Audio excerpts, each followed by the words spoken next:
Okuwulira omusango oguvunaanibwa Godfrey Kazinde yali omubalirizi omukulu mu ofiisi ya Ssaabaminisita kwongezeddwayo okutuusa nga January 28 omwaka ogujja.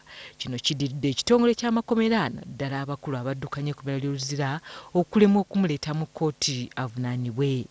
Wadde akulira oludda oluwaabi mu musango guno Jane Francis Abode abadde azze n'abajulizi babiri okulumiriza Kazinda tekisobose olw'omwawaabirwa obutabaawo.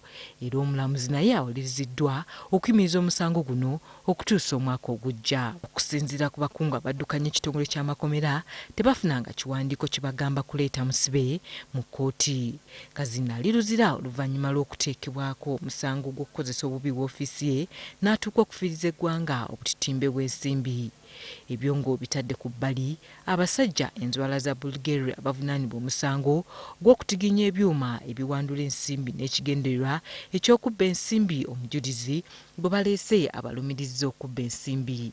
Oriakot Daniel nga mukugu mu byuma ebikessi naddala kamera zibuli we weekweka nkulaba ategeezezza kkooti ng'abasajja bano bwe baalina emisango egy'okwoza kubanga baatiginya kamera zaabwe basobole okubba nga tezibalaba. Aleese obujulizi bw'ebifaananyi mu kkooti obulaga ng'abasajja bano bwe baasooka okubikka kamera zino okuziremesa okubalaba nga wadde puliida w'abasajja bano Dalton Oponye agezezzaako okubikkirira.